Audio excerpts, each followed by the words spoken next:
Estamos apenas no começo desta viagem pela história, que nos leva até o futuro, aos últimos dias de nossa existência nesse mundo cheio de mal, dor e sofrimento. Nesse episódio, você entenderá o que é que está por trás de tanto mal. Nossa viagem de hoje é pelos bastidores deste grande conflito.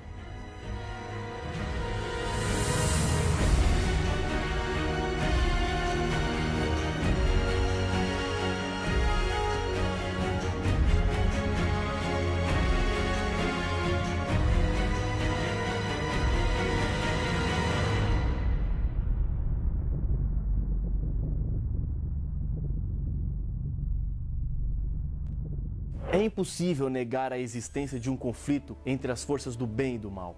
O nosso mundo está cada vez mais perigoso e a sua natureza cada vez mais instável. Por um lado, percebemos em nosso mundo as pegadas que Deus deixou. A beleza da criação é vista em cada botão que desabrocha, sobre as hastes que brotam nas árvores, os pássaros que enchem de música o ar, as flores que perfumam e encantam com suas cores, o mar, o céu, a vida humana, o sorriso de uma criança. Tudo isso demonstra o cuidado que Deus teve em formar este mundo. Por outro lado, temos injustiças, dor, crimes, tragédias, famílias destruídas, as drogas, evidências do mal, plantados neste mundo pelo maior inimigo de Deus, Satanás. Embora não seja tão simples de aceitar, estamos inseridos no meio deste conflito que atinge todo o universo. Os seres humanos foram criados com o desejo de adorar a Deus. Por causa do mal, o ser humano perdeu esse desejo e é bombardeado com tentações que têm como objetivo mudar o seu interesse em Deus, nos desviando dos caminhos dele e assim nos levando a servir a Satanás. Infelizmente, muitas pessoas estão oferecendo louvores a Satanás sem ao menos saberem ou perceberem. Jesus é o personagem central e o grande herói que vem para salvar a todos. Satanás é mencionado 55 vezes em todo o livro do Apocalipse, com títulos diferentes. Em Apocalipse 12:9, ele recebe 5 títulos diferentes. E foi expulso o grande dragão, a antiga serpente, que se chama Diabo e Satanás, o sedutor de todo o mundo. Sim, foi atirado para a terra e com ele os seus anjos. Nos seus títulos estão indicadas as características de sua obra diante dos seres humanos. Algum tempo atrás, havia uma terrível quadrilha de ladrões que deixavam em pânico as pessoas da cidade. Os habitantes do lugar tomaram algumas precauções especiais, o que dificultava os planos dos delinquentes. Um dia, o chefe do bando bolou um plano. O bando deixou de agir e espalhou a notícia através dos comparsas de que o chefe havia sido assassinado. De início, as pessoas ficaram na expectativa. Finalmente, porém, acabaram acreditando. Pouco a pouco foram deixando de se proteger. Nos finais de semana, abandonavam suas casas e assim por diante. O chefe enviou então o seu pessoal até a cidade, com a maior disposição possível, roubando as casas uma a uma, além de deixarem um rastro de insegurança e medo. Essa foi mais ou menos a estratégia de Satanás.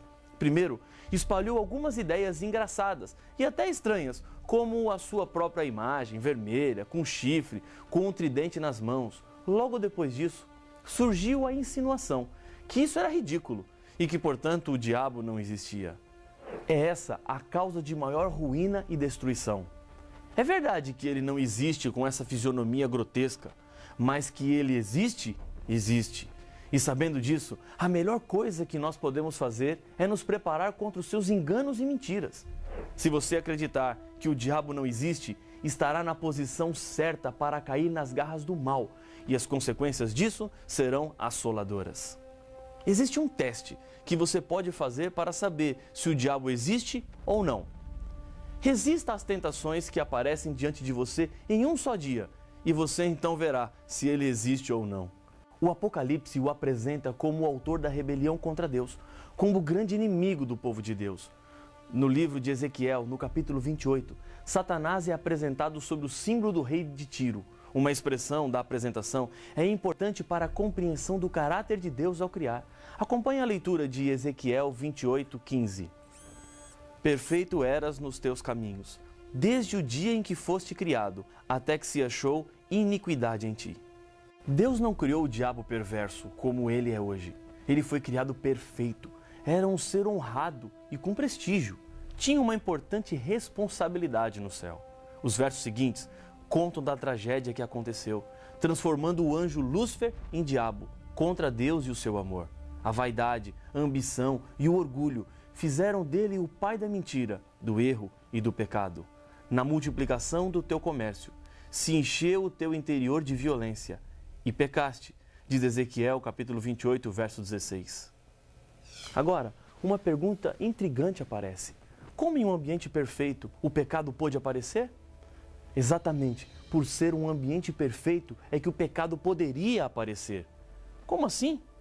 Quando Deus criou os anjos, Deus lhe deu liberdade de escolherem entre dois caminhos, serem ou não serem fiéis a Deus. Para que exista perfeição, deve haver liberdade. Se Deus não desse liberdade, o céu seria um lugar de robôs programados, que fariam apenas aquilo que Deus lhes mandaria fazer, pois não saberiam e nem teriam como fazer nada diferente. Deus queria anjos livres que escolhessem o caminho da obediência, anjos que desejassem estar do lado de Deus por vontade própria e não por obrigação.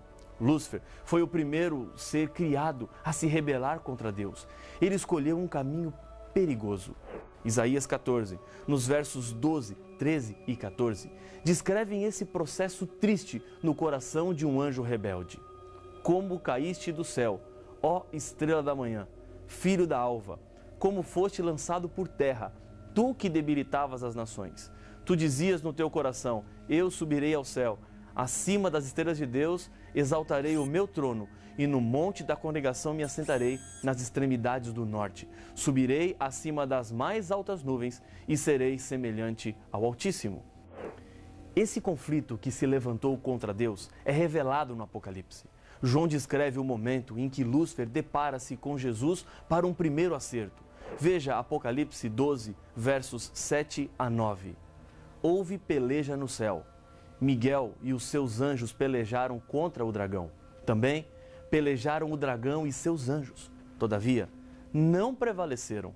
Nem mais se achou no céu o lugar deles. E foi expulso o grande dragão, a antiga serpente, que se chama Diabo e Satanás, o sedutor de todo o mundo. Sim, foi atirado para a terra, e com ele os seus anjos. Depois que Lúcifer rebelou-se contra Deus, ele foi atrás de outros seguidores para a sua causa. O texto de Apocalipse apresenta que o dragão luta com os seus anjos. A mesma queda do líder do mal foi a queda que outros anjos tiveram por acreditarem naquilo que ele disse. O texto de Apocalipse 12, verso 4, informa que 1/3 dos anjos do céu seguiram Lúcifer e foram expulsos do céu também. No livro de Judas, verso 6, é-nos dito que Deus tem guardado esses anjos para o dia do juízo. Depois de sua rebelião no céu, Satanás formulou estratégias para envolver o ser humano no grande conflito. Paulo nos diz em 2 Coríntios 11, 3, que mas receio que, assim como a serpente enganou a Eva com a sua astúcia, assim também seja corrompida a vossa mente e se aparte da simplicidade e pureza devidas a Cristo. Adão e Eva abriram as portas desse mundo para Satanás. Ele se constituiu príncipe deste mundo e levou o ser humano ao cativeiro do seu poder maligno. E tudo o que o inimigo fez foi com base no engano e na sua malícia. Mas Jesus coloca ao alcance de cada ser humano armas para vencer as tentações de Satanás. Uma delas está em João 8,32, onde Jesus diz: e conhecereis a verdade, e a verdade vos libertará. Mesmo o mal sendo terrivelmente assustador, a batalha não está perdida.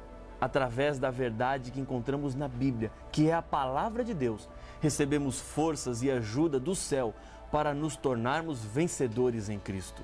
Aquele que pratica o pecado procede do diabo, porque o diabo vive pecando desde o princípio.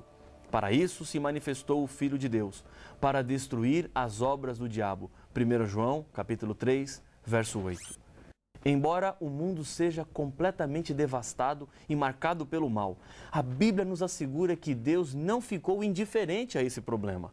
Deus venceu o mal e em breve destruirá de uma vez por todas o diabo e todas as consequências que sua rebelião trouxe para o mundo. Para conseguir alcançar o seu plano de tomar conta do mundo, enganando o primeiro casal, Satanás usou de uma estratégia que a Bíblia nos revela em 2 Coríntios capítulo 11, versos 14 e 15. E não é de admirar, porque o próprio Satanás se transforma em anjo de luz. Não é muito, pois, que os seus próprios ministros se transformem em ministros de justiça, e o fim deles será conforme as suas obras. Fica evidente nesse texto bíblico que Satanás nunca se apresenta abertamente como ele é ou quem ele é. Essa sua estratégia tem se demonstrado muito eficiente. Ele se cobre de piedade, faz milagres, disfarça-se atrás de um prazer bonito, uma filosofia interessante, uma pessoa cativante, num site bem construído e com propostas irrecusáveis no trabalho e na vida pessoal. No Éden, Satanás serviu-se de um instrumento incrível, a serpente, um animal que, no mundo sem pecado que Deus havia criado, era bonito. Por meio dessa manifestação, ele apresentou-se como um defensor de uma liberdade e proclamou sua pretensa superioridade de desobedecer à lei de Deus. Hoje, estamos sofrendo as terríveis consequências de Adão e Eva terem dado ouvidos a ele. O último passo do plano de Satanás é divulgar que Deus é o culpado por aquilo que o diabo faz. Assim, ele quer fazer de Deus o culpado do mal. Mas essa culpa, Deus não tem. A culpa é do próprio Satanás, que é o originador do mal. E, em segunda instância, os culpados somos nós, seres humanos, que escolhemos muitas vezes andar pelos caminhos do mal. Paulo adverte, dizendo que pretensos servos de justiça se apresentam às pessoas, mas na verdade são armadilhas do inimigo de Deus. E o inimigo de Deus está sempre preocupado em preparar novas maneiras para aprisionar os filhos e filhas de Deus. Preste bem atenção. Apesar das boas obras que uma pessoa possa demonstrar, se o resultado delas for a propagação do erro, estamos diante de ministros que não são de Deus. Pode ser que você, neste momento, esteja fazendo a seguinte pergunta: pode Satanás operar milagres? Não seriam milagres uma prova incontestável de que Deus foi quem atuou? No livro do Apocalipse, encontramos que é possível ao diabo operar milagres. Acompanhe o que nos diz Apocalipse, capítulo 16, versos 13 e 14. Então vi sair da boca do dragão, da boca da besta e da boca do falso profeta 3 espíritos imundos, semelhantes a rãs, porque eles são espíritos de demônios, operadores de sinais, e se dirigem aos reis do mundo inteiro, com o fim de ajuntá-los para a peleja do grande dia do Deus Todo-Poderoso. Satanás é tão sutil em seus enganos que inclusive é capaz de citar a Bíblia, tirando os textos do seu contexto, como fez com Cristo nas tentações do deserto. Porém, ali Jesus demonstrou que o correto uso das Escrituras é a arma que nos garantirá a vitória. Uma outra maneira de identificarmos o engano de Satanás através de falsos profetas são os frutos. Advertiu Jesus: pelos seus frutos os conhecereis. Colhem-se, porventura, uvas dos espinheiros ou figos dos abrolhos? Mateus 7,16. Precisamos de segurança contra as ciladas que o inimigo prepara. Ele não está brincando. Não pense assim: não é bem assim, não é tudo isso. Como você está exagerando? Não tem problema, eu sei o que eu estou fazendo. A Bíblia fala da fúria do diabo com relação a um grupo específico de pessoas. A Bíblia descreve quais são as características. Aqui está a perseverança dos santos, os que guardam os mandamentos de Deus e a fé em Jesus. Apocalipse capítulo 14, verso 12. No capítulo 12, Jesus revela como é possível aos seres humanos serem vencedores. Eles, pois, o venceram por causa do sangue do Cordeiro e por causa da palavra do testemunho que deram, e mesmo em face da morte, não amaram a própria vida. Apocalipse 12, verso 11. O grande segredo para vencer é apegar-se a Cristo de todo o coração. Ele venceu Satanás nas tentações do deserto e na cruz, demonstrou sua vitória ao ressuscitar dos mortos. O diabo sabe que está perdido, por isso se apresenta como um leão que ruge, pois ele em breve será destruído de uma vez por todas. Na hora da crise, da angústia e da dor, quando tudo parece que está desmoronando e é como se o poder do mal estivesse pronto para nos destruir, é hora de buscarmos a Deus. É hora de nos colocarmos diante de Jesus e, pela fé, sentirmos a mão de Jesus estendida pronta para nos ajudar. Jesus venceu Satanás, continua vencendo e vencerá no fim dos tempos. Hebreus capítulo 4, verso 15 e 16 me diz que, porque não temos sumo sacerdote que não possa compadecer-se das nossas fraquezas, Antes, foi ele tentado em todas as coisas, à nossa semelhança, mas sem pecado. Acheguemo-nos, portanto, confiadamente junto ao trono da graça, a fim de recebermos misericórdia e acharmos graça para socorro em ocasião oportuna.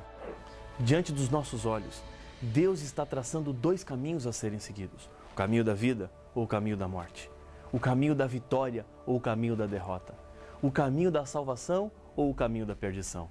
Eu quero lhe dizer uma coisa, de coração a coração, olho no olho: não resista mais. Deixe Jesus entrar na sua vida. Se for essa a sua decisão, feche os seus olhos e ore comigo. Senhor Pai nosso, aqui estamos orando diante do Senhor, com a certeza de que mesmo este mundo sendo tomado e assaltado pelo mal, temos a certeza e a esperança de que o Senhor está ao nosso lado. Por isso nós colocamos a nossa vida nas Tuas mãos. Aceita a nossa decisão, em nome de Jesus. Amém.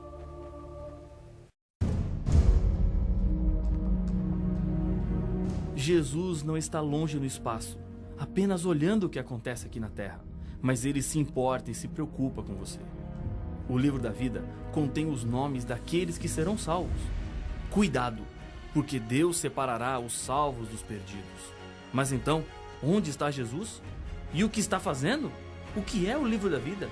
Estas e outras perguntas serão respondidas no próximo episódio de Apocalipse, o fim revelado.